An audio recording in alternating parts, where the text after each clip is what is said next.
اجي اختي تشوفي معايا اللي ما كيصدقش لك العسل. اجي تشوفي الطريقه باش غادي نصايبو وغادي يصدق لك 100%. الا كنتي اول مره كتشاهديني كنتمنى انك تشاركي في القناه، تخلي تعليق، واي سؤال مرحبا بك. وبالنسبه للعسل راه كنصايبو بالكوموند بالنسبه للاخوات اللي بغاو العسل مصايب على اليد ويكون منكه، راه كنصايبو وبأثمنة اللي هي مناسبة. المهم اختي زوينه كيف ما كتشوفي معايا العسل ما شاء الله، ممكن ديري الخفيف بالنسبه للدار القريب ولا اي حاجه، او لا بغيتيه للرغيفات. ندوزو دابا. السلام الاخوات ورحمه الله تعالى وبركاته، والصلاه والسلام على رسول الله. كيف ما كتشوفوا معايا باش اننا نوجدوا العسل فراه ما خاصناش حاجه اللي هي كثيره، كنحتاجو فقط القالب ديال السكر او لا السكر سنيده، يعني السكر سنيده اللي كيتباع ديجا مطحون، وسكر كلاصي لا ما كيصدقش به العسل، يا اما القالب ديال السكر يا اما سكر سنيده. كترسي اختي كديريه في كوكوط كيف ما كتشوفي على الشكل هذا، او كتوجدي ليه من طبيعه الحال المنكهات ديالو. وبالنسبه للاخوات اللي ما كيصدقش لهم العسل ان شاء الله نوريكم الطريقه. كاين اللي كيتحرق ليها، كاين اللي كتقول لك لا خاصها تدير غير شويه الماء تبقى لا، طريقه تقليديه عاديه باش كيوجدوا الناس اللي كيوجدوا كميات كثيره ديال الحلوى الشباكيه وجميع الاشياء اللي كدار في العسل. فهذه هي الطريقه الصحيحه اللي ما كتخافيش انها ما تنجحش معاك، يعني تنجح معاك 100%. فهنا خواتاتي كيف ما كتشوفوا معايا درت السكر في الكوكوط، وغادي ندوز ان شاء الله دابا باش غنوري معكم المنكهات. بالنسبه لشحال كنحتاجو ديال الماء بالنسبه لهذا الغراف هذا اللي كتشوفوا او هذا اللوبو هذا ولا المهم كاس ولا كل شنو تيقولوا، اللي كتشوفوا كيهز ايطرو ورابعه اللي كيهز ديال الماء.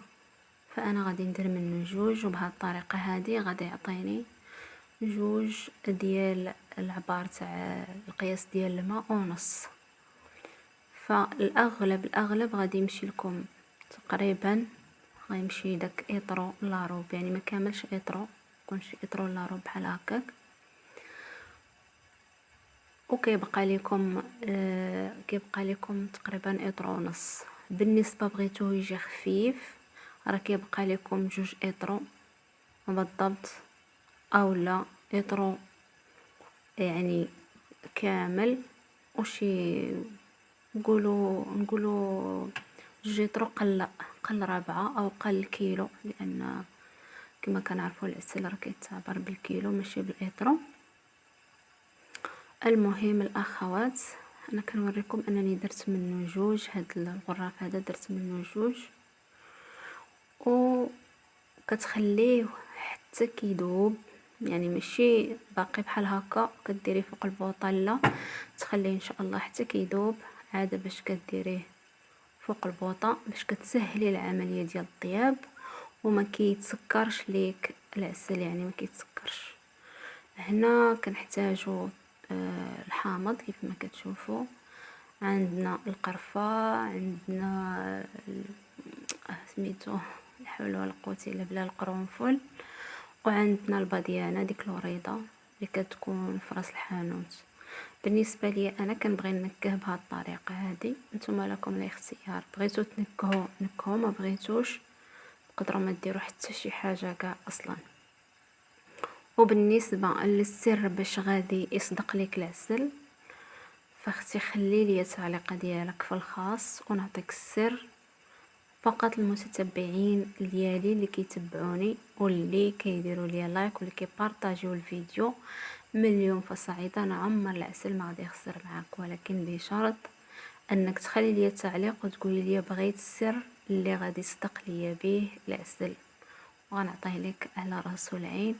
هذا من طبيعه الحال من بعد ما تخلي لي واحد اللايك يكون زوين، وغادي ديري واحد الكومونتير وتبارطاجي الفيديو، واللي كنشوف التفاعل ديالو في سميتو التفاعل ديالو في التعليقات غادي ان شاء الله نعطيه شنو هو السر اللي كيخلي العسل انه يصدق، واشنو كيديروا البروفيسيونيل الكبار، الناس اللي كيستعملوا هاد العسل وكيديروا الحلويات بكثره، واللي كيكونوا من طبيعه الحال في الوقيته ديال الايام تاع رمضان، اللي كيديروا الحلوى بالكونتيتي اللي هي كثيره والبريوات والى اخره، وكيصايبوا يعني الاطنان ثم الاطنان ديال العسل، مش حاجه اللي هي قليله. هذا هو السر اللي كيديروه.